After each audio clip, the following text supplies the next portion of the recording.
नमस्कार, स्वागत है आपका न्यूज बाइस्कोप में। मैं हूं आसिया। बिहार की सियासत में इन दिनों कुछ ठीक नहीं चल रहा। एक तरफ विपक्षी एकता के बाद जिस तरह से बिखराव सामने आया और उसके बाद से लगातार सरकार के अंदर ही कई सवाल उठने लगे। मामला शिक्षा विभाग का भी काफी उछला, जिसमें मंत्री और विभागीय सचिव के बीच ठनी, और उसके बाद अब रत्नेश सदा जैसे ही मंत्री बने तो उन्होंने मांझी के बेटे संतोष सुमन के कार्यकाल की जांच की मांग कर ली। इसे भी लेकर बिहार की सियासत काफी गर्मा गई है। समझने की हम कोशिश करेंगे बिहार की सियासत में इस तरह जो लगातार उठापटक हो रही है, आरोप प्रत्यारोप हो रहे हैं। मांझी जब अलग हुए महागठबंधन से एनडीए में जाते ही अब उनके बेटे के कार्यकाल की जांच की जरूरत क्यों पड़ गई, इन तमाम चीजों को समझने की कोशिश करेंगे। हमारे साथ पटना से ब्यूरो चीफ एसके राजीव जुड़े हुए हैं। राजीव, बिहार की सियासत हमेशा से ही पूरे देश की नजर रही है इस पर, और इन दिनों सियासत कुछ ज्यादा ही वहां गर्म होती नजर आ रही है। अब रत्नेश सदा के मंत्री बनने के बाद मांझी के बेटे के कार्यकाल की जांच की बात सामने की जा रही है। तो जिस तरह दोनों खेमों में, दोनों पक्षों में आरोप प्रत्यारोप लग रहे हैं, कभी कुछ बातें सामने आती हैं, कभी कुछ सामने आती हैं, आखिर ये चल क्या रहा है? नहीं, देखिए, निश्चित तौर पर ये जो आज की जो खबर है ये बहुत ही बड़ी खबर है। इस खबर के विषय में इसलिए मैं कह रहा हूं कि बहुत बड़ी खबर है क्योंकि आज तक पॉलिटिकल रिवेलरी की बातें सामने आई थी, लेकिन पॉलिटिकल रिवेलरी इस तरीके से होगी ये पहली बार देखा जा रहा है। कि आपने जो अभी कहा है कि संतोष सुमन ही नहीं बल्कि जीतन राम मांझी के कार्यकाल की भी जांच की बात कही गई है। दरअसल में जीतन राम मांझी नीतीश कुमार के मंत्रिमंडल में लगभग 3 टर्म मंत्री रहे हैं और वो अनुसूचित जाति जनजाति जो कल्याण विभाग है उसके वो मंत्री रहे हैं। और मांझी के हटने के बाद फिर कई जो लोग थे, विधायक थे, वो मंत्री पद पर आए थे। लेकिन उसके बाद जब ये नई सरकार बनी थी तो इसमें फिर जीतन राम मांझी के बेटे जो हैं वो मंत्री बने थे, यानी कि पिछली जो एनडीए सरकार बनी थी 2020 में, और उसके बाद फिर जो कंटिन्यू कर रही है तो उसमें संतोष सुमन लगातार मंत्री थे। तो रत्नेश सादा ने ये बयान दिया है और उन्होंने यह कहा है कि जीतन राम मांझी, सिर्फ संतोष सुमन के ही टेन्योर की जांच नहीं होगी 3 साल की, बल्कि जीतन राम मांझी जो लगभग 12 साल तक उस विभाग के मंत्री रहे हैं उस टेन्योर की भी जांच का उन्होंने आदेश विधिवत सेक्रेटरी को दे दिया है।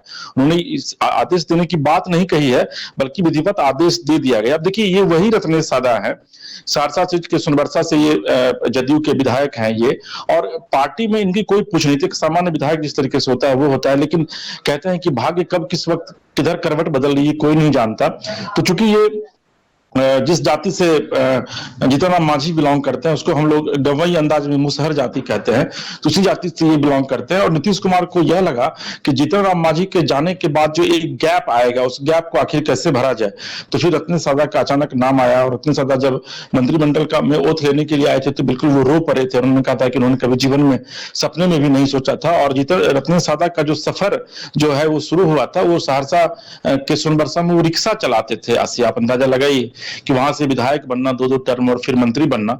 लेकिन कहीं ना कहीं से रत्नेश सादा का ये आदेश नहीं हो सकता है, क्योंकि रत्नेश सादा न तो इतने बड़े व्यक्ति है, ना उनका इतना बड़ा कद है।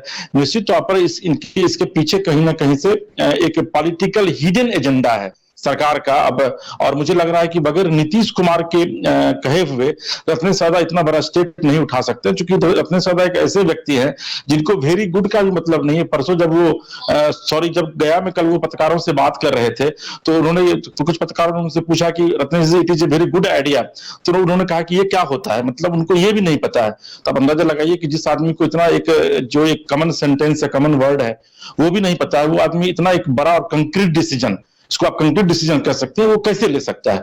तो निश्चित तौर पर इसके पीछे कहीं ना कहीं से एक बड़ी पॉलिटिकल रिवैलिटी, चूंकि जीतन राम मांझी जो है वो उनको नीतीश कुमार ने मुख्यमंत्री बनाया था, तो फिर जीतन राम मांझी नीतीश कुमार के खिलाफ गए, फिर उन्होंने हम पार्टी बनाई, फिर वो बीजेपी के साथ गए, फिर वो जेडीयू के साथ गए और नीतीश कुमार का गुणगान कर रहे थे। अचानक इस बीच में जो है वो अमित शाह से जाकर मिलते हैं और उसके बाद सारा खेल जो है वो खराब होता है और अंततः उन्हें एनडीए का साथ, यानी महागठबंधन का साथ उन्हें छोड़ना पड़ता है और उसके बाद उनके बेटे जो हैं वो अपने पद से इस्तीफा देते हैं।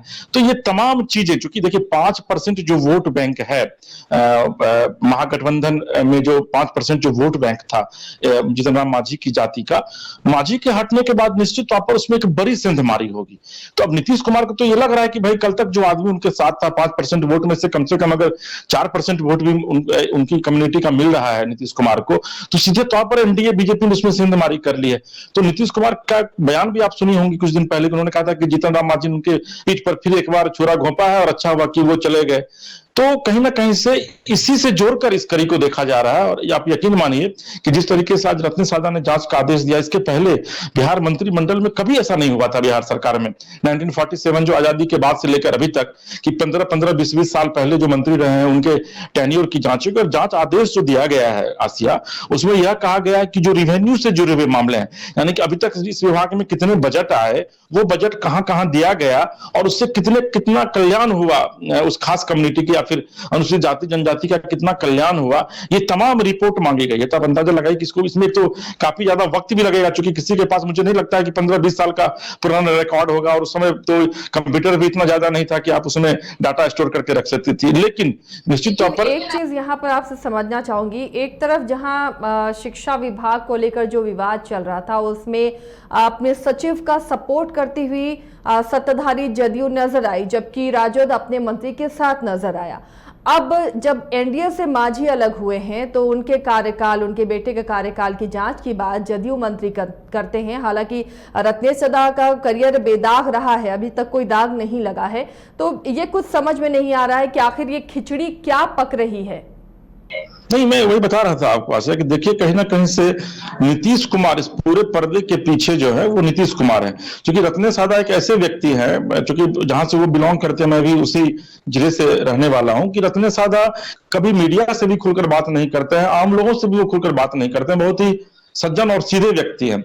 और वो व्यक्ति कितना बड़ा डिसीजन ले ले तो ये किसी के गले के नीचे रास नहीं आ रही है, किसी को पच नहीं रहा है। और इसके पीछे सीधे तौर पर नीतीश कुमार जो है, उनकी वजह से उन्होंने आदेश दिया हुआ है कि भाई पूरे इनके टेन्योर की जांच करवाई जाए। चूंकि कहीं ना कहीं देखिए, जो चूंकि मांझी, देखिए अभी जो खेल होगा बिहार की सियासत में या फिर पूरे राष्ट्रीय राजनीति में जो खेल अभी चल रही है, वो कहीं ना कहीं सीधे तौर पर वोट बैंक को साधने की खेल चल रही है।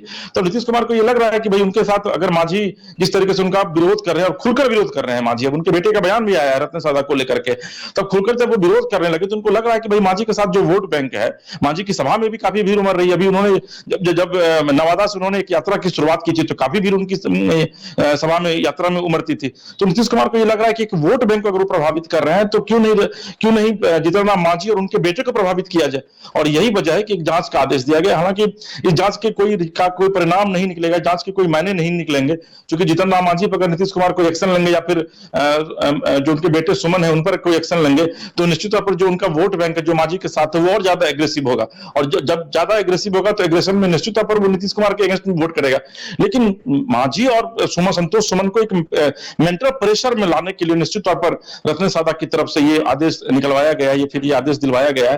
हालांकि जैसा मैंने आपको पहले भी कहा कि ये आदेश सिर्फ एक आदेश भर है, क्योंकि 20 साल के रिकॉर्ड को निकालना, उसकी जांच करना, करोड़ों अरबों रुपए अभी इसमें खर्च हुए हैं, वो इतना आसान नहीं होगा, इस सरकार को भी पता है। लेकिन उसके बावजूद फिर भी एक मेंटल प्रेशर बनाने की निश्चित तौर पर जीतन राम मांझी और उनके बेटे पर कोशिश जो है सरकार के द्वारा की जा रही है। आसिया, ये तो हालिया जो बयान जीतन राम मांझी के रहे हैं नीतीश कुमार को लेकर या महागठबंधन को लेकर, महागठबंधन से अलग होने की एक सजा के तौर पर इस तरह इस जांच को हम देख सकते हैं। बहुत बहुत शुक्रिया राजीव इस तमाम जानकारी के लिए। तो